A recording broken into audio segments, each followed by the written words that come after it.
Book Second, The Spirit World or World of Spirits. Chapter 1, Spirits. Origin and Nature of Spirits. What definition can be given of spirits? Spirits may be defined as the intelligent beings of the creation. They constitute the population of the universe in contradistinction to the forms of the material world. The word spirit is here employed to designate the individuality of extracorporeal beings, and not the universal intelligent element. Are spirits beings distinct from the deity, or are they only emanations from or portions of the deity, and called for that reason sons or children of God? Spirits are the work of God, just as a machine is the work of the mechanician who made it. The machine is the man's work, but it is not the man. You know that when a man has made a fine or useful thing, he calls it his child, his creation. It is thus with us in relation to God. We are his children in this sense, because we are his work. Have spirits had a beginning, or have they existed like God from all eternity? If spirits had not had a beginning, they would be equal with God, whereas they are his creation and subject to his will. That God has existed from all eternity is incontestable. But as to when and how he created us, we know nothing. We may say that we have had no beginning in this sense, and that God being eternal, he must have incessantly created. But as to when and how each of us was made, this, I repeat, is known to no one. It is the great mystery. Since there are two general elements in the universe, viz., the intelligent element and the material element, would it be correct to say that spirits are formed from the intelligent element as inert bodies are formed from the material element? It is evident that such is the case. Spirits are the individualization of the intelligent principle, as bodies are the individualization of the material principle. It is the epoch and mode of this formation that are unknown to us. Is the creation of spirits always going on, or did it only take place at the beginning of time? It is always going on. That is to say, God has never ceased to create. Are spirits formed spontaneously, or do they proceed from one another? God creates them, as he creates all other creatures, by his will. But we must again repeat that their origin is a mystery. Is it correct to say that spirits are immaterial? How is it possible to define a thing in regard to which no terms of comparison exist, and which your language is incompetent to express? Can one who is born blind define light? Immaterial is not the right word. Incorporeal would be nearer the truth. For you must understand that a spirit, being a creation, must be something real. Spirit is quintessentialized matter, but matter existing in a state which has no analog within the circle of your comprehension, and so ethereal that it could not be perceived by your senses. We say that spirits are immaterial because their essence differs from everything that we know under the name of matter. A nation of blind people would have no terms for expressing light and its effects. One who is born blind imagines that the only modes of perception are hearing, smell, taste, and touch. He does not comprehend the other ideas that would be given him by the sense of sight which he lacks. So, in regard to the essence of superhuman beings, we are really blind. We can only define them by means of comparisons that are necessarily imperfect or by an effort of our imagination. Is there an end to the duration of spirits? We can understand that the principle from which they emanate should be eternal. But what we desire to know is whether their individuality has a term, and whether after a given lapse of time, longer or shorter, the element from which they are formed is not disseminated, does not return to the mass from which they were produced, as is the case with material bodies. It is difficult to understand that what has had a beginning should not also have an end. There are many things that you do not understand, because your intelligence is limited. But that is no reason for rejecting them. The child does not understand all that is understood by its father, nor does an ignorant man understand all that is understood by a learned one. we tell you that the existence of spirits has no end. That is all we can say on the subject at present. Primitive and normal world. Do spirits constitute a world apart from that which we see? Yes, the world of spirits or incorporeal intelligences. Which of the two, the spirit world or the corporeal world, is the principal one in the order of the universe? The spirit world. It is pre-existent to and survives everything else. Might the corporeal world never have existed or cease to exist without changing the essentiality of the spirit world? Yes, they are independent of each other, and yet their correlation is incessant, for they react incessantly upon each other. Do spirits occupy a determinate and circumscribed region in space? Spirits are everywhere. The infinitudes of space are peopled with them in infinite numbers. Unperceived by you, they are incessantly beside you, observing and acting upon you. For spirits are one of the powers of nature, and are the instruments employed by God for the accomplishment of His providential designs. But all spirits do not go everywhere. There are regions of which the entrance is interdicted to those who are less advanced. Form and ubiquity of spirits. Have souls a determinate, circumscribed, and unvarying form? Not for eyes such as yours, but for us they have a form, though one only to be vaguely imagined by you as a flame, a gleam, or an ethereal spark. Is this flame or spark of any color? If you could see it, it would appear to you to vary from a dull gray to the brilliancy of the ruby, according to the degree of the spirit's purity. Genii are usually represented with a flame or a star above their foreheads, a sort of allegorical allusion to the essential nature of spirits. The flame or star is placed upon the head because the head is the seat of intelligence. Do spirits employ any time in transporting themselves through space? Yes, but their motion is as rapid as that of thought. Is not thought the movement of the soul itself, a transportation of the soul itself to the place or the object thought of by it? Wherever the thought is, there the soul is, since it is the soul that thinks. Thought is an attribute. When a spirit travels from one place to another, is he conscious of the distance he traverses and of the extent of space through which he passes? Or is he suddenly transported to the place to which he wishes to go? A spirit can travel in either way. He can, if he will, take cognizance of the distance he passes through, or he can rid himself entirely of the sense of distance. This depends on the spirit's will, and also on his degree of purity. Does matter constitute an obstacle to the movement of a spirit? No, spirits pass through everything. The air, the earth, water, fire even, are equally accessible to them. Have spirits the gift of ubiquity? In other words, can a spirit divide itself or exist at several points of space at the same time? There can be no division of any given spirit. But everywhere spirit is a center which radiates in all directions, and it is thus that a spirit may appear to be in several places at once.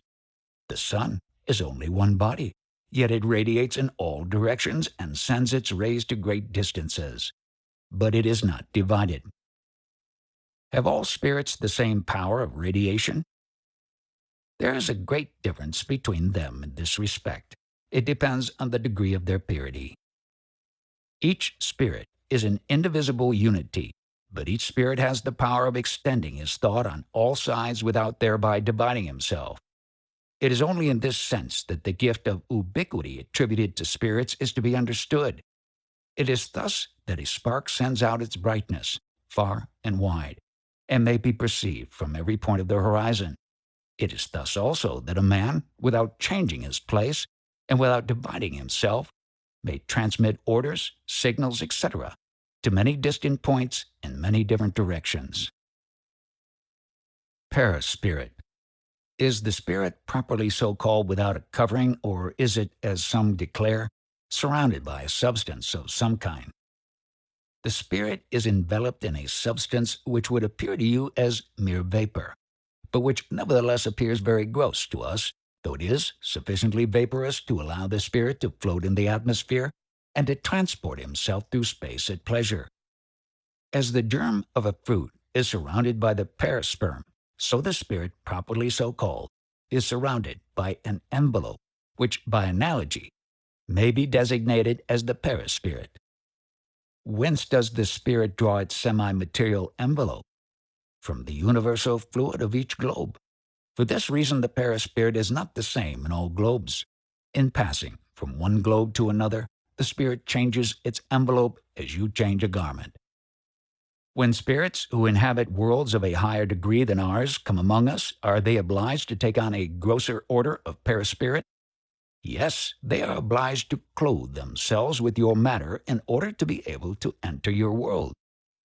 Does the semi-material envelope of the spirit assume determinate forms, and can it become perceptible for us? Yes, it can assume any form that the spirit may choose to give it.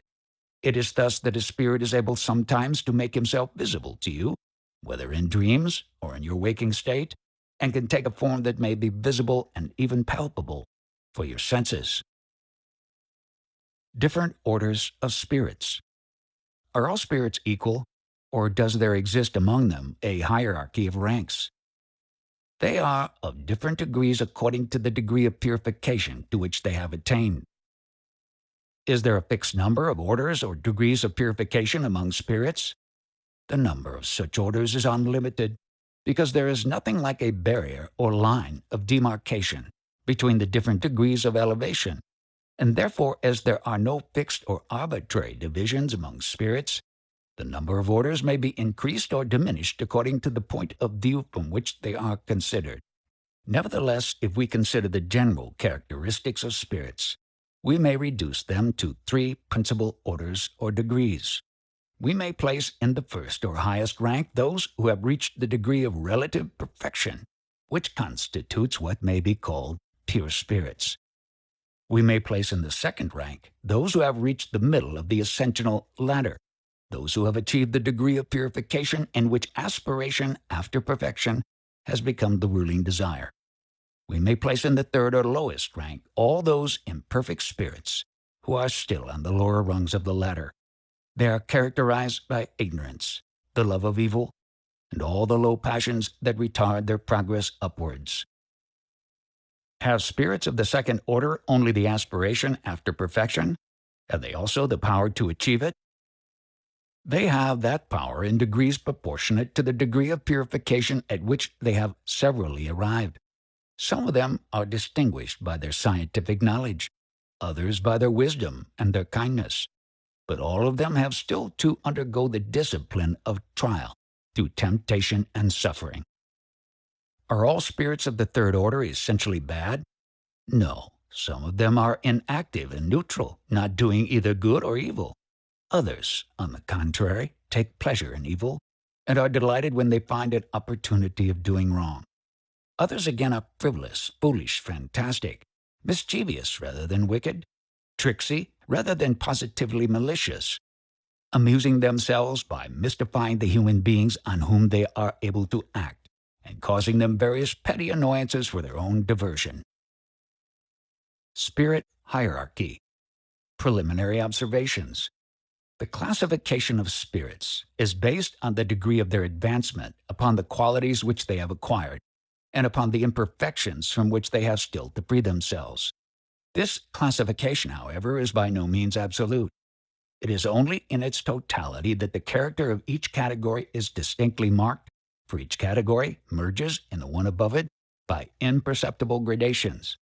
The peculiarities of the successive categories shading off into one another at their extremities, as is the case in the various reigns of nature, in the colors of the rainbow, in the phases of a human life. Spirits may therefore be divided into a number of classes more or less considerable, according to the point of view from which they consider the subject. It is in this matter as in all other systems of scientific classification. The systems adopted may be more or less complete, more or less rational, more or less convenient for the understanding. But whatever may be their form, they change nothing in regard to the facts of the science which employs them. That the answers of spirits, when questioned on this point, should vary as to the number of categories in which they are divided, is therefore a matter of no practical importance. Too much weight has been attributed to this apparent contradiction by those who forget that disincarnate intelligences attach no importance whatever to mere conventionalities. For them, the meaning of a statement is the only important point about it. They leave to us the question of its form, the choice of terms and of classification. In a word, all that belongs to the making of systems. Another thing that should never be lost sight of is the fact that there are among spirits as well as among men some who are very ignorant, and that we cannot be too much on our guard against a tendency to believe that all spirits know everything simply because they are spirits. The work of classification demands method, analysis, and a thorough knowledge of the subject investigated. But those who in the spirit world possess only a small amount of knowledge are as incompetent as are ignorant human beings to embrace the whole of any subject or to formulate a system. They have no idea, or but a very imperfect one, of any sort of classification. All spirits superior to themselves appear to them to be of the highest order, for they are incapable of discriminating the various shades of knowledge, capacity, and morality by which they are distinguished, as one of our savages would be to discriminate the various characteristics of civilized men. And even those who are capable of this discrimination may vary in their appreciation of details according to their special point of view, especially in regard to a matter which from its very nature has nothing fixed or absolute about it. Linnaeus, Jussieu, Tournefort have each their special system of classification, but the nature of botany has not been changed by this diversity of system among botanists. The latter have not invented either plants or their characteristics. They have merely observed certain analogies according to which they have formed certain groups or classes. We have proceeded in the same way. We have not invented either spirits or their characteristics. We have seen and observed them. We have judged them by their own words and acts, and we have classed them by order of similitude, basing our classification on the data furnished by themselves. The higher spirits generally admit the existence of three principal categories or main divisions among the people of the other world. In the lowest of these, at the bottom of the ladder, are the imperfect spirits who are characterized by the predominance of the instincts of materiality over the moral nature and by the propensity to evil. Those of the second degree are characterized by the predominance of the moral nature over the material instincts and by the desire of good. They constitute the category of good spirits. The first, or highest category, consists of those who have reached the state of pure spirits, and have thus attained to the supreme degree of perfection imaginable by us. The spirits generally acknowledge three main categories or divisions. In the last category, and at the bottom of the scale, are the imperfect spirits, characterized by the predominance of matter over spirit, and an inclination toward evil. Those of the second are characterized by the predominance of the spirit nature over matter, and their desire to practice the good. They are the good spirits. And finally, the first category includes the pure spirits, who have reached the highest degree of purification. This division seems perfectly rational and displays well-defined characteristics, leaving us only to discern through a sufficient number of subcategories the main nuances of each group as a whole. That is what we did with the help of the spirits, whose benevolent instructions have never failed us. With the aid of the following classifications, it will be easy to determine the order and degree of the highly evolved or less evolved spirits with whom we may associate, and consequently the degree of trust and esteem they deserve. In some ways, this is the key to spiritist science, because it alone can explain to us the anomalies that sometimes appear in communications by enlightening us regarding spirits' intellectual and moral inequalities. However, we should note that spirits do not perpetually and exclusively belong to this or that class. Their progress is gradual, and since it often occurs in one area more than another, at any given time, they can display characteristics of several categories, a fact which is easy to discern through their language and acts. Third order, imperfect spirits. General characteristics: predominance of matter over spirit, a propensity toward evil, ignorance, pride, selfishness, and all the evil passions that result from them. They have an intuition of God, but they do not comprehend God.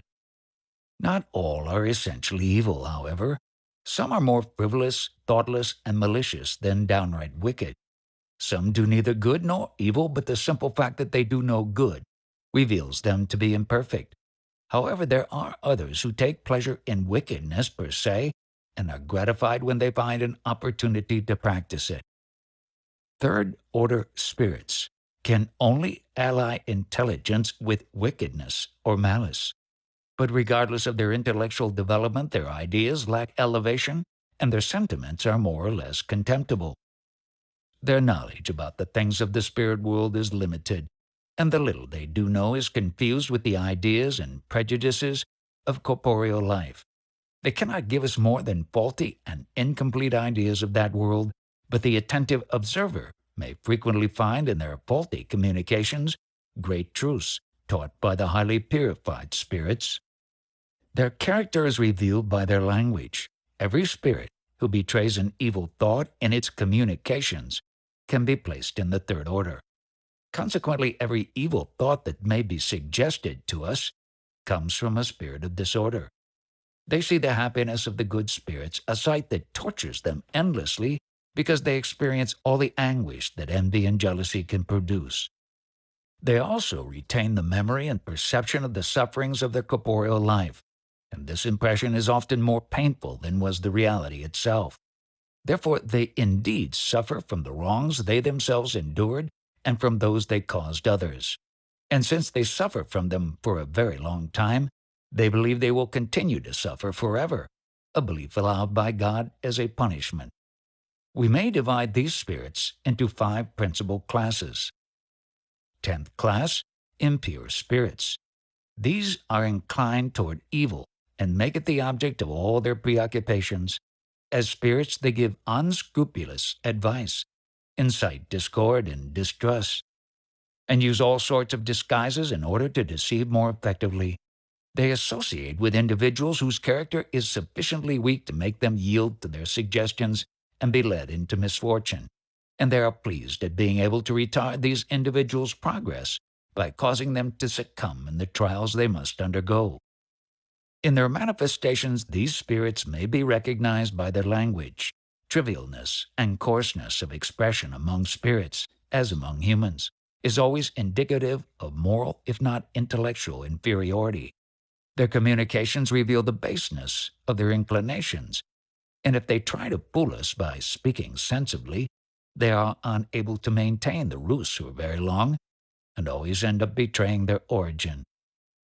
Certain cultures have transformed them into malevolent deities, while others have designated them as demons or evil spirits. During incarnation, they are inclined toward all the vices that are engendered by vile and degrading passions: sensuality, cruelty, deceit, hypocrisy, covetousness, and sordid greed. They do evil for the pure pleasure of it, most often without reason. Out of hatred for the good, they almost always choose their victims from among honest people. They are the true scourges of humanity, no matter what position they occupy, and no veneer of civility can ever cover their dishonor and ignominy. 9th class, frivolous spirits. These are ignorant, mischievous, thoughtless, and mocking spirits who meddle in everything and respond to every question with no concern for what is really true. 9th class, frivolous spirits. These are ignorant, mischievous, unreasonable, and addicted to mockery. They meddle with everything and reply to every question without paying any attention to truth. They delight in causing petty annoyances, in raising false hopes of petty joys, in misleading people by mystifications and trickery. The spirits vulgarly called hobgoblins, will-o'-the-wisps, gnomes, etc., belong to this class. They are under the order of spirits of a higher category who make use of them as we do of servants. In their communications with men, their language is often witty and facetious, but shallow. They are quick to seize the oddities and absurdities of men and things on which they comment with sarcastic sharpness. They borrow distinguished names, as they are fond of doing. It is rather for the fun of the thing than from any intention to deceive by doing so. Eighth class, spirits who pretend to more science than they possess. Their knowledge is often considerable, but they imagine themselves to know a great deal more than they know in reality. Having made a certain amount of progress from various points of view, their language has an air of gravity that may easily give a false impression as to their capacities and enlightenment. But their ideas are generally nothing more than the reflection of the prejudices and false reasoning of their terrestrial life. Their statements contain a mixture of truths and absurdities, in the midst of which traces of presumption, pride, jealousy, and obstinacy, from which they have not yet freed themselves, are abundantly perceptible. Seventh class neutral spirits. They are not sufficiently advanced to take any part in doing good, nor are they bad enough to be active in doing wrong. They incline sometimes to the one, sometimes to the other, and do not rise above the ordinary level of humanity either in point of morality or of intelligence. They are strongly attached to the things of this world whose gross satisfactions they regret. Sixth class noisy and boisterous spirits. Spirits of this kind do not, strictly speaking, form a distinct class in virtue of their personal qualities. They may belong to all the classes of the third order. They often manifest their presence by the production of phenomena perceptible by the senses, such as raps, the movement and abnormal displacing of solid bodies, the agitation of the air, etc. They appear to be more than any other class of spirits attached to matter. They seem to be the principal agents in determining the vicissitudes of the elements of the globe and to act upon the air, water, fire, and the various bodies and the entrails of the earth. Whenever these phenomena present a character of intention and intelligence, it is impossible to attribute to them a mere fortuitous and physical cause. All spirits are able to produce physical phenomena, but spirits of elevated degree usually lead them to those of a lower order, more apt for action upon matter than for the things of intelligence, and when they judge it to be useful to produce physical manifestations, employ spirits of subaltern degree as their auxiliaries. Second order, good spirits. General characteristics. Predominance of spirit over matter. Desire of excellence. Their qualities and their power for good are proportionate to the degree at which they have arrived. Some of them possess scientific knowledge, others have acquired wisdom and charity. The more advanced among them combine knowledge with moral excellence. Not being yet completely dematerialized, they preserve the traces of their corporeal existence, more or less strongly marked according to their rank, traces which are seen either in their mode of expressing themselves, in their habits, or even in some cases in the characteristic eccentricities and hobbies still retained by them. But for their weaknesses and imperfections, they would be able to pass into the category of spirits of the first order.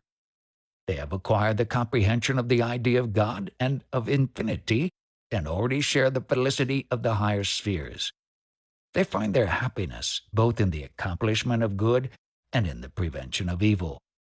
The affection by which they are united affords them ineffable delight, troubled neither by envy, remorse, nor any other of the evil passions which make the torment of spirits of lower degree. But they have still to undergo the discipline of trial until they have completed the work of their purification. As spirits, they infuse good and noble thoughts into the minds of men, turn them from the path of evil, protect those whose course of life renders them worthy of their aid, and neutralize by their suggestions the influence of lower spirits on the minds of those who do not willingly yield to the evil counsels of the latter. The human beings in whom they are incarnated are upright and benevolent. They are actuated neither by pride, selfishness, nor ambition. They feel neither hatred, rancor, envy, nor jealousy, and do good for its own sake. To this order belong the spirits commonly designated in the popular beliefs by the names of good genii, protecting genii, good spirits. In periods of ignorance and superstition, men have regarded them as beneficent divinities. They may be divided into four principal groups. Fifth class, benevolent spirits. Their dominant quality is kindness. They take pleasure in rendering service to men and in protecting them, but their knowledge is somewhat narrow. They are progressed in morality rather than in intelligence. Fourth class, learned spirits. They are specially distinguished by the extent of their knowledge. They are less interested in moral questions than in scientific investigation, for which they have a greater aptitude. But their scientific studies are always prosecuted with a view to practical utility and are entirely free from the base passions common to spirits of the lower degrees of advancement. Third class, wise spirits. The most elevated moral qualities form their distinctive characteristics. Without having arrived at the possession of unlimited knowledge, they have reached a development of intellectual capacity that enables them to judge correctly of men and of things. Second class, high spirits. They unite, in a very high degree, scientific knowledge, wisdom, and goodness. Their language, inspired only by the purest benevolence, is always noble and elevated, often sublime. Their superiority renders them more apt than any others to impart to us just and true ideas in relation to the incorporeal world, within the limits of the knowledge permitted to mankind. They willingly enter into communication with those who seek for truth in simplicity and sincerity, and who are sufficiently freed from the bonds of materiality to be capable of understanding it. But they turn from those whose inquiries are prompted only by curiosity, or who are drawn away from the path of rectitude by the attractions of materiality. When under exceptional circumstances they incarnate themselves in this earth, it is always for the accomplishment of a mission of progress, and they thus show us the highest type of perfection to which we can aspire in the present world. First order, pure spirits. General characteristics. The influence of matter, null. A superiority both intellectual and moral, so absolute as to constitute what, in comparison with the spirits of all other orders, may be termed perfection. First and only class. They have passed up through every degree of the scale of progress, and have freed themselves from all the impurities of materiality. Having attained the sum of perfection of which created beings are susceptible, they have no longer to undergo either trials or expiations. Being no longer subject to reincarnation in perishable bodies, they enter on the life of eternity, in the immediate presence of God. They are in the enjoyment of a beatitude which is unalterable, because they are no longer subject to the wants or vicissitudes of material life. But this beatitude is not the monotonous idleness of perpetual contemplation. They are the messengers and ministers of God, the executors of His orders in the maintenance of universal harmony. They exercise a sovereign command over all spirits inferior to themselves, aid them in accomplishing the work of their purification, and assign to each of them a mission proportioned to the progress already made by them. To assist men in their distresses, to excite them to the love of good, or to the expiation of the faults which keep them back on the road to the supreme felicity, are for them congenial occupations. They are sometimes spoken of as angels, archangels, or seraphim. They can, when they choose to do so, enter into communication with men. But presumptuous indeed would he be who should pretend to have them at his orders. Progression of spirits. Are spirits good or bad by nature, or are they the same spirits made better through their own efforts? The same spirits made better through their own efforts. In going better they pass from a lower to a higher order. Are some spirits created good and others created bad? God has created all spirits in a state of simplicity and ignorance, that is to say, without knowledge. He has given to each of them a mission, with a view to enlighten them and to make them gradually arrive at perfection through the knowledge of the truth, and thus to bring them nearer and nearer to himself. This perfection is for them the condition of eternal and unalloyed happiness. Spirits acquire knowledge by passing through the trials imposed on them by God. Some of them accept these trials with submission and arrive more quickly at the aim of their destiny. Others undergo them with murmuring and thus remain through their own fault at a distance from the perfection and the felicity promised to them. According to this statement, it would appear that spirits at their origin are like children, ignorant and without experience, but acquiring little by little the knowledge which they lack by passing through the different phases of human life. According to this statement, it would appear that spirits at their origin are like children, ignorant and without experience, but acquiring little by little the knowledge of which they lack by passing through the different phases of human life. Yes, the comparison is correct. The child, if rebellious, remains ignorant and faulty. He profits more or less according to his docility. But the life of man has a term, whereas that of spirits stretches out into infinity. Do any spirits remain forever in the lower ranks? No, all become perfect. They change in course of time, however long may be the process of amendment. For as we have already said, a just and merciful parent cannot condemn his children to eternal banishment. Can you suppose that God, so great, so good, so just, is less kind than you are? Does it depend on the spirits themselves to hasten their progress towards perfection? Certainly. They reach the goal more or less quickly according to the strength of their desire and the degree of their submission to the will of God. Does not a docile child learn faster than one who is obstinate and idle? Can spirits degenerate? No. In proportion as they advance, they understand what has retarded their progress. When a spirit has finished with any given trial, he has learned the lesson of that trial and never forgets it. He may remain stationary, but he never degenerates. Could God exonerate spirits from the trials which they have to undergo in order to reach the highest rank? If they had been created perfect, they would not have merited the enjoyment of the benefits of that perfection. Where would be the merit without the struggle? Besides, the inequality which exists between spirits is necessary to the development of their personality. And moreover, the mission which each spirit accomplishes at each step of his progress is an element of the providential plan for ensuring the harmony of the universe.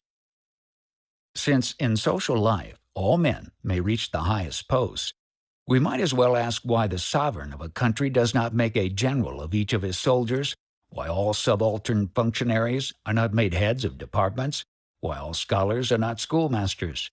But there is this difference between the life of the social and spirit worlds, viz. That the first is limited and does not afford to everyone the possibility of raising himself to the highest rank, whereas the second is unlimited and ensures to everyone the possibility of attaining to the supreme degree. Do all spirits pass by the road of evil to arrive at good? Not by the road of evil, but by that of ignorance. How is it that some spirits have followed the road of good and others the road of evil? Have they not their free will? God has not created any spirits bad. He has created them simple and ignorant, that is to say, possessing an equal aptitude for good and for evil. Those who become bad become so of their own free will. How can spirits at their own origin, when they have not yet acquired self-consciousness, possess freedom of choice between good and evil? Is there in them any principle, any tendency, which inclines them towards either road rather than towards the other? Free will is developed in proportion as the spirit acquires the consciousness of himself. Freedom would not exist for the spirit if his choice was solicited by a cause independent of his will. The cause which determines his choice is not in him but is exterior to him, in the influences to which he voluntarily yields in virtue of the freedom of his will. It is this choice that is represented under the grand figure of the fall of man and of original sin. Some spirits have yielded to temptation. Others have withstood it. Whence come the influences that act upon him? From the imperfect spirits who seek to take possession of him and to dominate him, and who are happy to see him succumb. It is this temptation that is allegorically pictured as Satan. Does this influence act upon a spirit only at its origin? It follows him through all the phases of his existence as a spirit, until he has acquired such thorough self-command that evil spirits renounce the attempt to obsess him. Why has God permitted it to be possible for spirits to take the wrong road? The wisdom of God is shown in the freedom of choice which he leaves to every spirit, for each has thus the merit of his deeds. Since there are spirits who from the beginning follow unswervingly the right path, and others who wander into the lowest depths of evil, there are no doubt many degrees of deviation between these two extremes. Yes, certainly, and these degrees constitute the paths of the great majority of spirits. Will the spirits who have chosen the wrong road be able to reach the same degree of elevation as the others? Yes, but the eternities will be longer in their case. This expression, the eternities, must be understood as referring to the belief of spirits of inferior degree in the perpetuity of their sufferings, resulting from the fact that it is not given to them to foresee the termination of those sufferings, and that this conviction of the perpetuity of the latter is renewed after every new trial to which they have succumbed. Are spirits who have reached the supreme degree after wandering into the wrong road less meritorious than the others in the good side of God? God regards the wanderers who have returned to the right road with the same approval and same affection as the others. They have been classed, for a time, as evil spirits, because they succumbed to the temptation of evil. But before their fall, they were merely neutral in regard to good and evil, like all other spirits. Are all spirits created equal in point of intellectual capacity? They are all created equal, but not knowing from whence they come, for their free will must have its fling. They progress more or less rapidly in intelligence as in morality. The spirits who, in the beginning, follow the right road do not thereby attain at once to the state of perfection, for although they are free from the evil tendencies, they have nonetheless to acquire the experience and the varied knowledge indispensable to their perfection. They may be compared to children, who, however good their natural instincts, need to be developed and enlightened, and who cannot attain to maturity without transition. But just as some men are good and others bad from their infancy, so some spirits are good and others bad from their beginning. With this radical difference, however, that the child possesses instincts already formed, whereas the spirit, at his formation, is neither bad nor good, but possesses all possible tendencies and strikes out his path in the direction of good or evil through the action of his own free will. Angels and demons. Do the beings whom we call angels, archangels, seraphim, form a special category of a nature different from that of other spirits? No, they are spirits who have purified themselves from all imperfection, have reached the highest degree of the scale of progress, and united in themselves all species of perfection. The word angel is generally supposed to imply the idea of moral perfection, but it is often applied, nevertheless, to all beings good or bad beyond the pale of humanity. We say a good angel, a bad angel, an angel of light, the angel of darkness, etc. In those cases, it is synonymous with spirit or genius. It is employed here in its highest sense. Have the angels passed up through all the degrees of progress? They have passed up through all those degrees, but with the difference which we have already mentioned. Some of them, accepting their mission without murmuring, have reached the goal more quickly. Others have been longer in reaching the same goal. If the opinion which admits that some beings have been created perfect and superior to all others be erroneous, how is it that this opinion is to be found in the tradition of almost every people? Your world has not existed from all eternity. Long before it was called into being, hosts of spirits had already attained to the supreme degree, and therefore the people of your earth naturally supposed those perfected spirits to have always been at the same degree of elevation. Are there any demons in the usual acceptation of that term? If demons existed, they would be the work of God. But would it be just on the part of God to have created beings condemned eternally to evil and to misery? If demons exist, it is in your low world and in other worlds of similar degree that they are to be found. They are the human hypocrites who represent a just God as being cruel and vindictive, and who imagine that they make themselves agreeable to him by the abominations they commit in his name. It is only in its modern acceptation that the word demon implies the idea of evil spirits. For the Greek word daimon, from which it is derived, signifies genius, intelligence, and is applied indiscriminately to all incorporeal beings, whether good or bad. Demons or devils, according to the common acceptation of these words, are supposed to be a class of beings essentially bad. If they exist, they must necessarily be, like everything else, a creation of God. But God, who is sovereignly just and good, cannot have created beings predestined to evil by their very nature, and condemned beforehand to eternal misery. If, on the contrary, they are not a creation of God, they must either have existed like him from all eternity, or there must be several creators. The first requisite of every theory is to be consistent with itself. But that which asserts the existence of demons in the popular acceptation of the term lacks this essential condition of theoretic soundness. It was natural that the religious belief of peoples who, knowing nothing of the attributes of God, were backward enough to admit the existence of maleficent deities, should also admit the existence of demons. But on the part of those who acknowledge the goodness of God to be his distinguishing quality, it is illogical and contradictory to suppose that he can have created beings doomed to evil and destined to do evil forever, for such a supposition is the negation of his goodness. The partisans of the belief in devils appeal to the words of Christ in support of their doctrine, and it is certainly not we who would contest the authority of his teachings, which we would fain see established not merely on the lips of men, but also in their hearts. But are those partisans quite sure of the meaning attached by him to the word devil? Is it not fully admitted that the allegorical form is one of the distinctive characteristics of his utterances, and that the Gospels contain many things which are not to be taken literally? To prove that such is the case, we need only quote the following passage. Immediately after the tribulation of those days, the sun shall be darkened, and the moon shall not give her light, and the stars shall fall from heaven, and the powers of the heavens shall be shaken.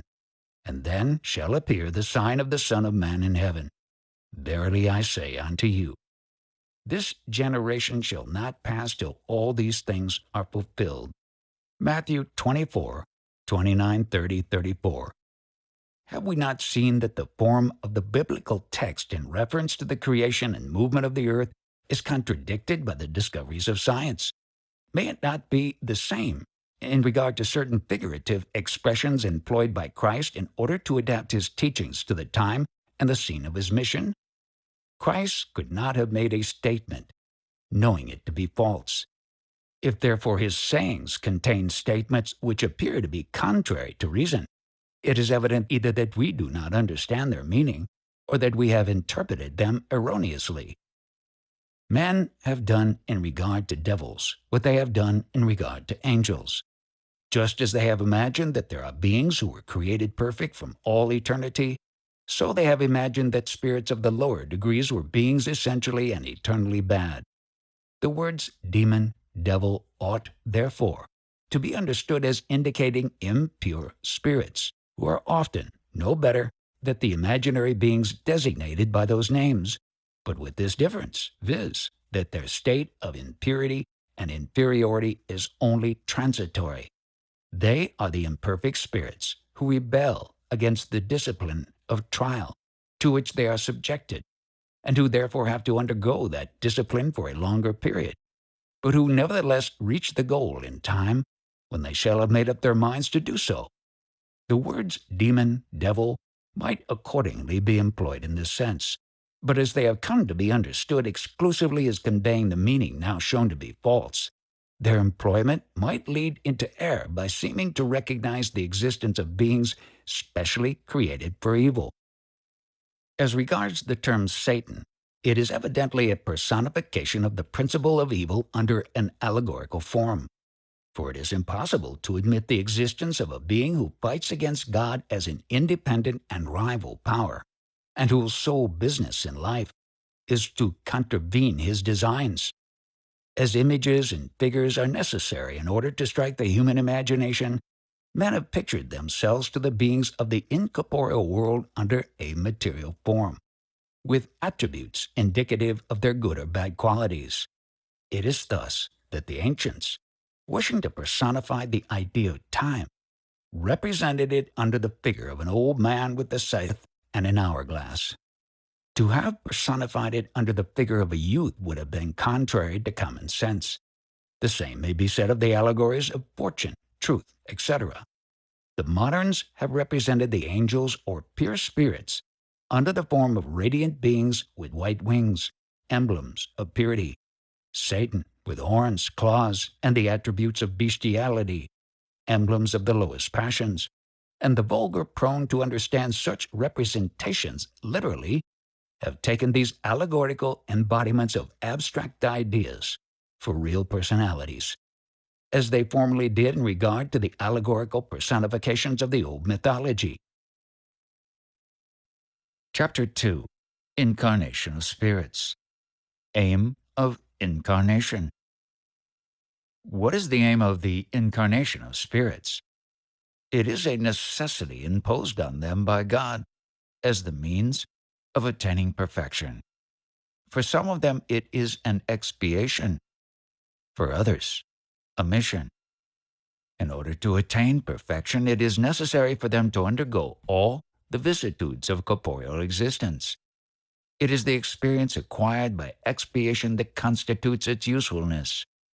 Incarnation has also another aim, viz., that of fitting the spirit to perform his share in the work of creation, for which purpose he is made to assume a corporeal apparatus in harmony with the material state of each world into which he is sent, and by means of which he is enabled to accomplish the special work in connection with that world which has been appointed to him by the divine ordering. He is thus made to contribute his quota towards the general weal, while achieving his own advancement. The action of corporeal beings is necessary to the carrying on of the work of the universe.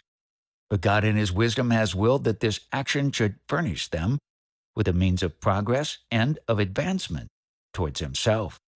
And thus, through an admirable law of his providence, all things are linked together, and solidarity is established between all the realms of nature. Is incarnation necessary for the spirits who from the beginning have followed the right road? All are created simple and ignorant. They gain instruction in the struggles and tribulations of corporeal life. God, being just, could not make some of them happy without trouble and without exertion, and consequently without merit.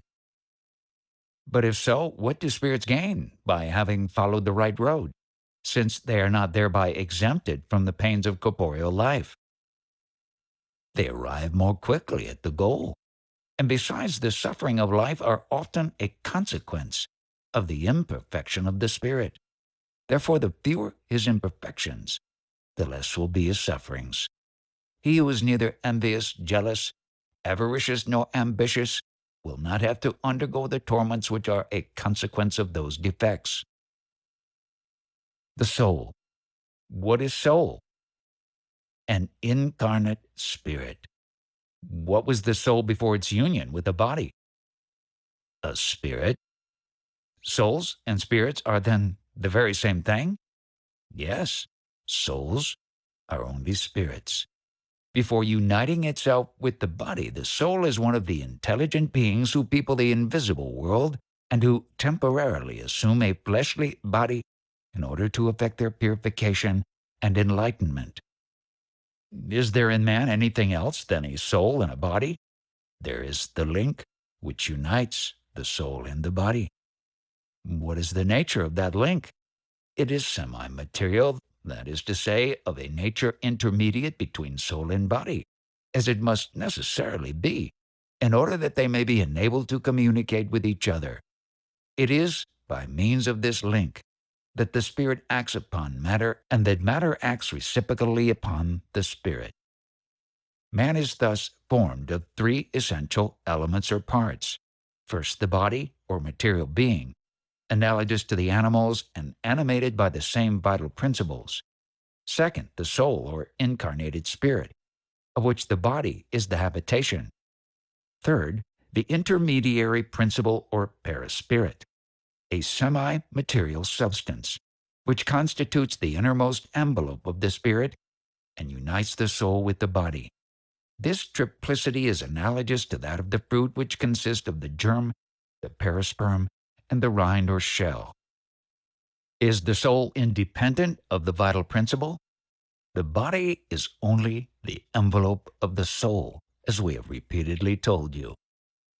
Can a body exist without a soul? Yes, but it is only when the body ceases to live that the soul quits it. Previous to birth, the union between the soul and the body is not complete. But when this union is definitively established, it is only the death of the body that can sever the bonds that unite it to the soul, and thus allow the soul to withdraw from it. Organic life may vitalize a body without a soul, but the soul cannot inhabit a body deprived of organic life. What would our body be if it had no soul? A mass of flesh without intelligence, anything you choose to call it, excepting a man. Can the same spirit incarnate itself into two different bodies at the same time? No. The spirit is indivisible and cannot simultaneously animate two different beings. What is to be thought of the opinion of those who regard the soul as being the principle of material life? That is a question of definition. We attach but slight importance to mere words. You should begin by agreeing among yourselves as to the exact meaning of the expressions you employ.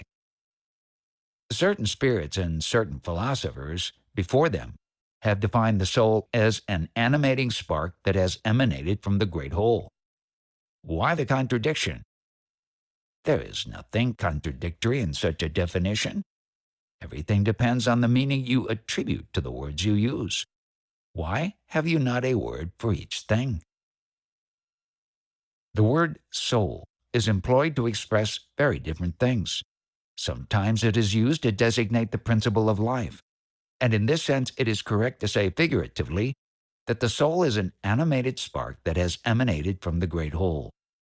These latter words designate the universal source of the vital principle, of which each being absorbs a portion that returns to the general mass after death.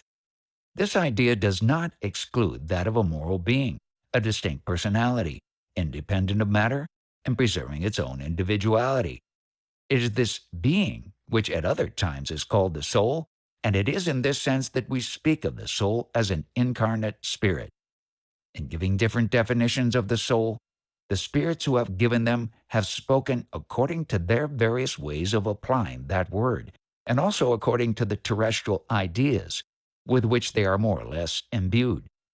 This apparent confusion results from the insufficiency of human language, which does not possess a specific word for each idea, an insufficiency that gives rise to a vast number of misapprehensions and discussions. It is for this reason that the higher spirits tell us to begin by distinctly defining the meaning of the words we employ. What is to be thought of the theory according to which the soul is subdivided into as many parts as there are muscles in the body, and thus presides over each of the bodily functions? That again depends on the meaning attached to the word soul. If by soul is meant the vital fluid, that theory is right. If the word is used to express an incarnate spirit, it is wrong. We have already told you that a spirit is indivisible. It transmits movement to the bodily organs through the intermediary fluids, but it undergoes no division. Nevertheless, there are spirits who have given this definition. Spirits who are ignorant may mistake the effect for the cause. The soul acts through the intermediary of the bodily organs, and those organs are animated by the vital fluid which is distributed among them, and more abundantly in those which constitute the centers of foci of movement for each organism. But this explanation becomes inadmissible when the term soul is employed to designate the spirit which inhabits the body during life and quits it at death. Is there any truth in the opinion of those who suppose that the soul is exterior to the body and environs it? The soul is not shut up in the body like a bird in a cage. It radiates in all directions and manifests itself outside the body as a light radiates from a glass globe, or as sound is propagated from a sonorous center. In this sense, the soul may be said to be exterior to the body, but it is not therefore to be considered as enveloping the body. The soul has two envelopes. The first or innermost of these, of a light and subtle nature. It is what you call the para-spirit. The other, gross, material, heavy, is the body. The body is the center of both these envelopes, like the germ in the stone of the fruit, as we have already said. What is to be thought of that other theory according to which the formation of the soul of the child is carried on to completion during the successive periods of the human lifetime? The spirit is a unit and is as entire in the child as in the adult. It is only the bodily organs or instruments of the manifestations of the soul that are gradually developed and completed in the course of a lifetime. Here again, you mistake the effect for the cause. Why do not all spirits define the soul in the same way? All spirits are not equally enlightened in regard to these matters. Some spirits are still so little advanced intellectually as to be incapable of understanding abstract ideas. They are like children in your world. Other spirits are full of false learning and make a vain parade of words in order to impose their authority upon those who listen to them. They also resemble too many in your world. And besides, even spirits who are really enlightened may express themselves in terms which appear to be different, but which at bottom mean the same thing, especially in regard to matters which your language is incapable of expressing clearly, and which can only be spoken of to you by means of figures and comparisons that you make for literal statements of fact. What is to be understood by the soul of the world? The universal principle of life and intelligence from which individualities are produced. But very often, they who make use of these terms do not know what they mean by them. The word soul is so elastic that everyone interprets it according to his own imaginings. Certain persons have also attributed a soul to the earth, which must be understood as indicating the assemblage of devoted spirits who direct your actions in the right direction when you listen to them, and who are, as it were, the lieutenants of God in the administration of your globe. How is it that so many philosophers, both ancient and modern, have so long been discussing psychological questions without having arrived at the truth? Those men were precursors of the eternal truths of the true Spiritist doctrine, for which they have prepared the way. They were men and therefore subject to error, because they often mistook their own ideas for the true light. But their various errors have served the cause of truth by bringing into relief both sides of the argument. Moreover, among those errors are to be found many great truths, which a comparative study of the various theories thus put forth would enable you to discover. Has the soul a circumscribed and determinate seat in the body? No, but it may be said to reside more especially in the head in the case of men of great genius, and of all who think much, and in the heart, in the case of those who feel much, and whose actions have always been a humanitarian aim. What is to be thought of the opinion of those who place the soul in a center of organic life? The spirit may be said to inhabit more especially such a part of your organism, but it is to such a part that all the sensations converge. But those who place it in what they consider to be the center of vitality confound it with the vital fluid or principle.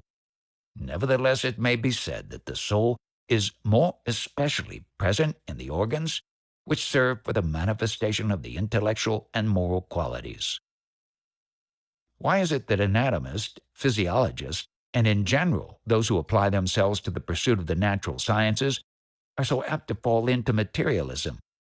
The physiologist refers everything to the standard of his senses. Human pride imagines that it knows everything and refuses to admit that there can be anything which transcends the human understanding. Science itself inspires some minds with presumption, and they think that nature can have nothing hidden from them. Is it not regrettable that materialism should be a consequence of study which ought, on the contrary, to show men the superiority of the intelligence that governs the world? It is not true that materialism is a consequence of those studies. It is a result of the imperfection which leads men to draw a false conclusion from their studies.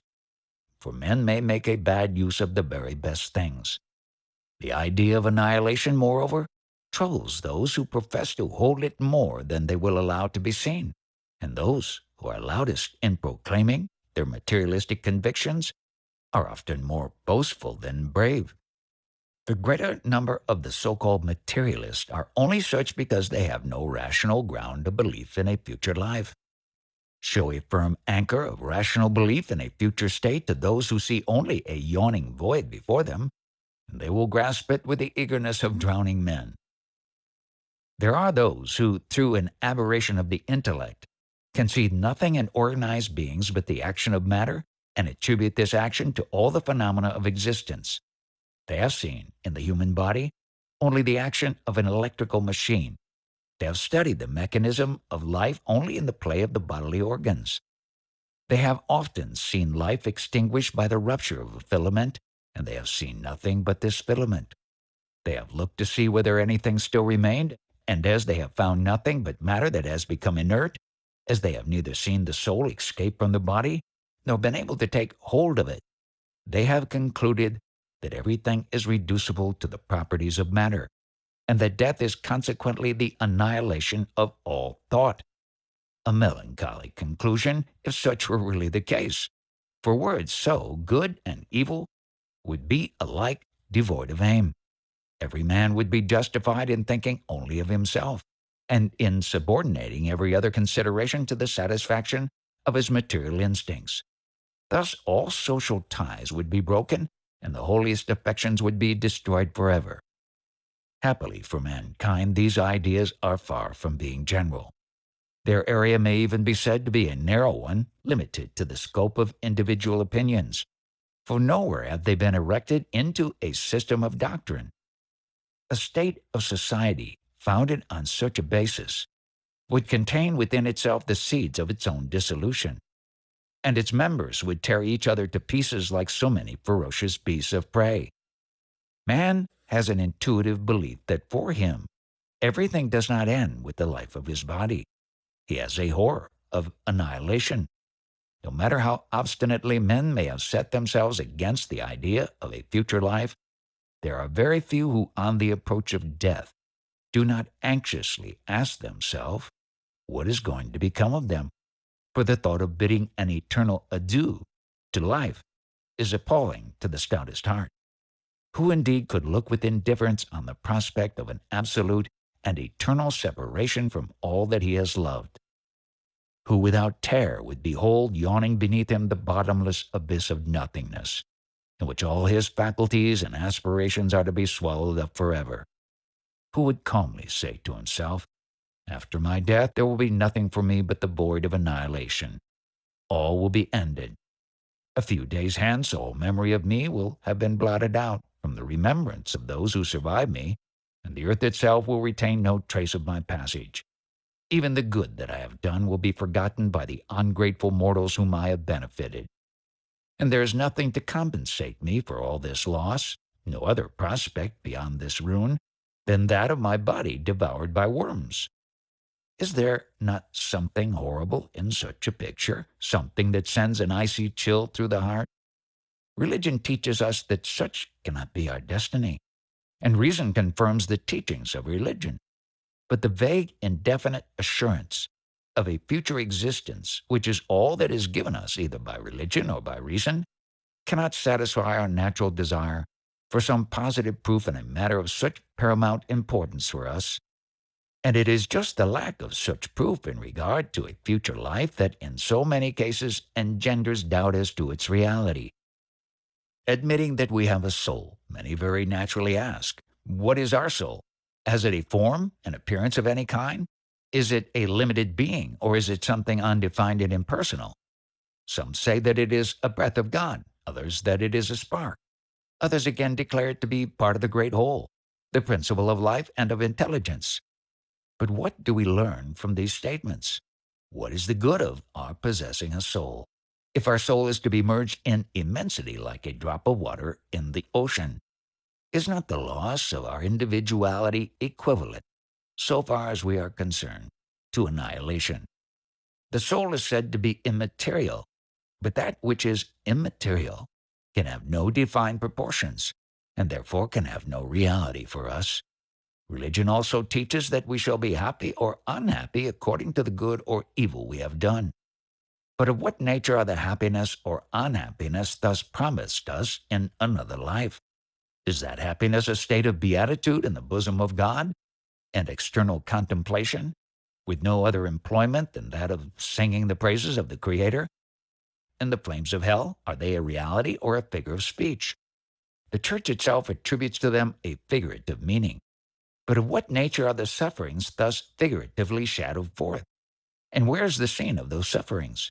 In short, what shall we be, what shall we do, what shall we see in that other world, which is said to await us all? No one, it is averred, has ever come back to give us an account of that world. But this statement is erroneous, and the mission of Spiritism is precisely to enlighten us in regard to the future which awaits us, to enable us, within certain limits, to see and to touch it, not merely as a deduction of reason, but through the evidence of facts, thanks to the communications made to us by the people of that other world. The latter is no longer a mere presumption, a probability, which each one pictures to himself according to his own fancy, which poets embellish with fictitious and allegorical images that serve only to deceive us. It is that other world itself in its reality which is now brought before us, for it is the beings of the life beyond the grave who come to us, who describe to us the situations in which they find themselves, who tell us what they are doing, who allow us to become, so to say, the spectators of the details of their new order of life, and who thus show us the inevitable fate which is reserved for each of us according to our merits or our misdeeds. Is there anything anti-religious in such a demonstration? Assuredly not, since it furnishes unbelievers with a ground of belief and inspires lukewarm believers with renewed fervor and confidence. Spiritism is thus seen to be the most powerful auxiliary of religion, and if it be such, it must be acknowledged to exist by the permission of God for the purpose of giving new strength to our wavering convictions and thus of leading us back into the right road by the prospect of our future happiness. Chapter 3. Return from the corporeal to the spirit life. The soul after death. What becomes of the soul at the moment of death? It becomes again a spirit. That is to say, it returns into the world of spirits, which it had quitted for a short time. Does the soul after death preserve its individuality? Yes, it never loses its individuality. What would be the soul if it did not preserve it? How does the soul preserve the consciousness of its individuality since it no longer has its material body? It has a fluid peculiar to itself, which it draws from the atmosphere of its planet, and which represents the appearance of its last incarnation, its perispirit. Does the soul take nothing of this life away with it? Nothing but the remembrance of that life and the desire to go to a better world. This remembrance is full of sweetness or of bitterness, according to the use it has made of the earthly life it has quitted. The more advanced is the degree of its purification, the more clearly does it perceive the futility of all that it has left behind it upon the earth. What is to be thought of the opinion that the soul after death returns to the universal whole? Does not the mass of spirits considered in its totality constitute a whole? Does it not constitute a world? When you are in an assembly, you form an integral part of that assembly, and yet you still retain your individuality. What proof can we have of the individuality of the soul after death? Is not this proof furnished by the communications which you obtain? If you were not blind, you would see. If you were not deaf, you would hear. For you are often spoken to by a voice which reveals to you the existence of a being exterior to yourself. Those who think that the soul returns after death into the universal whole are in error if they imagine that it loses its individuality like a drop of water that falls into the ocean. They are right if they mean by the universal whole the totality of incorporeal beings of which each soul or spirit is an element. If the souls were blended together into a mass, they would possess only the qualities common to the totality of the mass. There would be nothing to distinguish them from one another, and they would have no special intellectual or moral qualities of their own. But the communications we obtain from spirits give abundant evidence of the possession of each spirit of the consciousness of the me, and of a distinct will, personal to itself. The infinite diversity of characteristics of all kinds presented by them is at once the consequence and the evidence of their distinctive personal individuality. If after death there were nothing but what is called the great whole, absorbing all individualities, this whole would be uniform in its characteristics, and in that case all the communications received from the invisible world would be identical. But as among the denizens of that other world we meet with some who are good and some who are bad, some who are learned and some who are ignorant, some who are happy and some who are unhappy, and as they present us with every shade of character, some being frivolous and some serious, etc., it is evident that they are different individualities, perfectly distinct from one another. This individuality becomes still more evident when they are able to prove their identity by unmistakable tokens, by personal details relating to their terrestrial life, and susceptible of being verified. And it cannot be a matter of doubt when they manifest themselves to our sight under the form of apparitions. The individuality of the soul has been taught theoretically as an article of faith. Spiritism renders it patent as an evident and, so to say, a material fact. In what sense should we understand eternal life? It is the life of the spirit that is eternal. That of the body is transitory and fleeting. When the body dies, the soul re-enters the eternal life. Would it not be more correct to apply the term eternal life to the life of the purified spirits, of those who, having attained to the degree of relative perfection, have no longer to undergo the discipline of suffering? The life of that degree might rather be termed eternal happiness, but this is a question of words. You may call things as you please, provided you are agreed among yourselves as to your meaning. Separation of soul and body. Is the separation of the soul from the body a painful process? No. The body often suffers more during life than at the moment of death, when the soul is usually unconscious of what is occurring to the body. The sensations experienced at the moment of death are often a source of enjoyment for the spirit, who recognizes them as putting an end to the term of his exile. In cases of natural death, where dissolution occurs as a consequence of the exhaustion of bodily organs through age, man passes out of life without perceiving that he is doing so. It is like the flame of a lamp that goes out for want of aliment. How is the separation of soul and body effected? The bonds which retain the soul being broken, it disengages itself from the body. Is this separation effected instantaneously and by means of an abrupt transition? Is there any distinctly marked line of demarcation between life and death? No. The soul disengages itself gradually. It does not escape at once from the body, like a bird whose cage is suddenly opened. The two states touch and run into each other, and the spirit extricates himself little by little from his fleshly bonds, which are loosed but not broken. During life, a spirit is held to the body by its semi-material envelope or perispirit. Death is the destruction of the body only, but not of this second envelope, which separates itself from the body when the play of organic life ceases in the latter. Observation shows us that the separation of the perispirit from the body is not suddenly completed at the moment of death, but is only effected gradually and more or less slowly in different individuals. In some cases, it is effected so quickly that the perispirit is entirely separated from the body within a few hours of the death of the latter.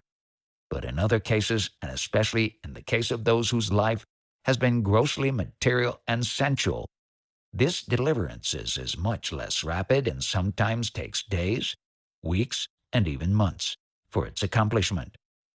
This delay does not imply the slightest persistence of vitality in the body, nor any possibility of its return to life, but is simply the result of a certain affinity between the body and the spirit, which affinity is always more or less tenacious, in proportion to the preponderance of materiality in the affections of the spirit during his earthly life. It is in fact only rational to suppose that the more closely a spirit has identified himself with matter, the greater will be his difficulty in separating himself from his material body, while on the contrary, intellectual and moral activity and habitual elevation of thought effect a commencement of this separation even during the life of the body, and therefore when death occurs, the separation is almost instantaneous. The study of a great number of individuals after their death has shown that the affinity which in some cases continues to exist between the body and the soul is sometimes extremely painful, for it causes the spirit to perceive all the horror of the decomposition of the latter. This experience is exceptional and peculiar to certain kinds of life and to certain kinds of death. It sometimes occurs in the case of those who have committed suicide. Can the definitive separation of the soul and body take place before the complete cessation of organic life? It sometimes happens that the soul has quitted the body before the last agony comes on, so that the latter is only the closing act of merely organic life. The dying man has no longer any consciousness of himself, and nevertheless there still remains in him a faint breathing of vitality. The body is a machine that is kept in movement by the heart. It continues to live as long as the heart causes the blood to circulate in the veins and has no need of the soul to do that. Does the soul sometimes at the moment of death experience an aspiration or an ecstasy that gives it a foreglimpse of the world into which it is about to return? The soul often feels the loosening of the bonds that attach it to the body and does its utmost to hasten and complete the work of separation. Already partially freed from matter, it beholds the future unrolled before it and enjoys in anticipation the spirit state upon which it is about to re-enter. Do the transformations of the caterpillar, which first of all crawls upon the ground and then shuts itself up in its chrysalis in seeming death, to be reborn therefrom into a new and brilliant existence, give us anything like a true idea of the relation between our terrestrial life and the tomb and our new existence beyond the latter? An idea on a very small scale. The image is good, but nevertheless it would not do to accept it literally, as you so often do in regard to such images. What sensation is experienced by the soul at the moment when it recovers its consciousness in the world of spirits? That depends on circumstances. He who has done evil from the love of evil is overwhelmed with shame for his wrongdoing. With the righteous it is different. His soul seems to be eased of a heavy load, for it does not dread the most searching glance. Does the spirit find himself at once in company with those whom he knew upon the earth and who died before him? Yes, and more or less promptly according to the degree of his affection for them and of theirs for him. They often come to meet him on his return to the spirit world and help to free him from the bonds of matter. Others whom he formerly knew, but whom he had lost sight of during his sojourn on the earth, also come to meet him. He sees those who are radical, and he goes to visit those who are still incarnated.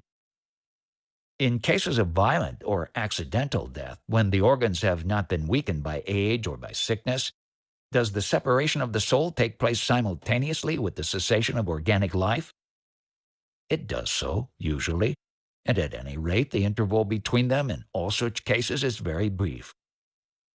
After decapitation, for instance, does a man retain consciousness for a longer or shorter time?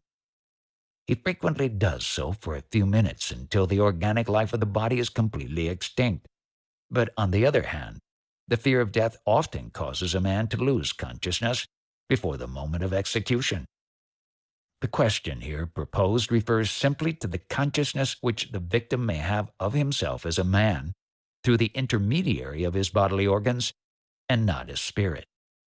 If he has not lost his consciousness before execution, he may retain it for a few moments afterwards. But this persistence of consciousness can only be of very short duration and must necessarily cease with the cessation of the organic life of the brain. The cessation of the human consciousness, however, by no means implies the complete separation of the perispirit of the paraspirit from the body. On the contrary, in all cases in which death has resulted from violence and not from a gradual extinction of the vital forces, the bonds which unite the body to the perispirit are more tenacious, and the separation is effected more slowly. Temporarily confused state of the soul after death. Does the soul, on quitting the body, find itself at once in possession of its self-consciousness? Not at once. It is for a time in a state of confusion which obscures all its perceptions.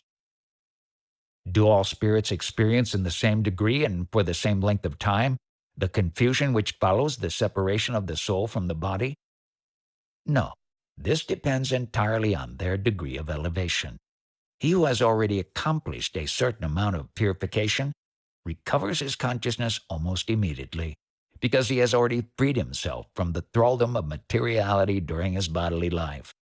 Whereas the carnally minded man, he whose conscience is not clear, retains the impression of matter for a much longer time. Does a knowledge of Spiritism exercise any influence on the duration of this state of confusion? It exercises a very considerable influence on that duration because it enables the spirit to understand beforehand the new situation in which it is about to find itself. But the practice of rectitude during the earthly life and a clear conscience are the conditions which conduce most powerfully to shorten it. At the moment of death, everything appears confused. The soul takes some time to recover its self-consciousness, for it is as though stunned and in a state similar to that of a man waking out of a deep sleep and trying to understand his own situation. It gradually regains clearness of thought and the memory of the past in proportion to the weakening of the influence of the material envelope from which it has just freed itself, and the clearing away of the sort of fog that obscured its consciousness. The duration of the state of confusion that follows death varies greatly in different cases. It may be only of a few hours, and it may be of several months or even years. Those with whom it lasts the least are they who during the earthly life have identified themselves most closely with their future state because they are soonest able to understand their new situation. This state of confusion assumes special aspects according to character peculiarities, and also according to different modes of death.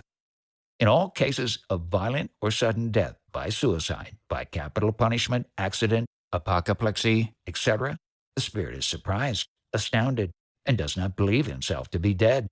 He obstinately persists in asserting the contrary, and nevertheless he sees the body he has quitted as something apart from himself. He knows that body to be his own, and he cannot make out how it should be separated from him. He goes about among the persons with whom he is united by the ties of affection, speaks to them, and cannot conceive why they do not hear him. This sort of illusion lasts until the entire separation of the perispirit from the earthly body, for it is only when this is accomplished that the spirit begins to understand his situation and becomes aware that he no longer forms part of the world of human beings.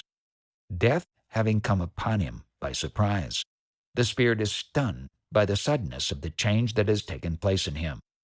For him, death is still synonymous with destruction, annihilation. And as he thinks, sees, hears, it seems to him that he cannot be dead. And this illusion is still further strengthened by his seeing himself with a body similar in form to the one he has quitted. For he does not at first perceive its ethereal nature, but supposes it to be solid and compact like the other. And when his attention has been called to this point, he is astonished at finding that it is not palpable. This phenomenon is analogous to that which occurs in the case of somnambulists, who, when thrown for the first time into the magnetic sleep, cannot believe that they are not awake. Sleep, according to their idea of it, is synonymous with suspension of the perceptive faculties. And as they think freely and see, they appear to themselves not to be asleep.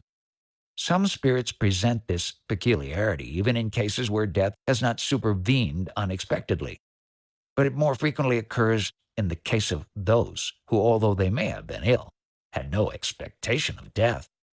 The curious spectacle is then presented of a spirit attending his own funeral as though it were that of someone else, and of speaking of it as something which in no way concerns him, until the moment when at length he comprehends the true state of the case. In the mental confusion which follows death, there is nothing painful for him who has lived an upright life. He is calm, and his perceptions are those of a peaceful awaking out of sleep. But for him whose conscience is not clean, it is full of anxiety and anguish that become more and more poignant in proportion as he recovers consciousness. In cases of collective death in which many persons have perished together in the same catastrophe, it has been observed that they do not always see one another immediately afterwards. In the state of confusion which follows death, each spirit goes his own way, or concerns himself only with those in whom he takes an interest.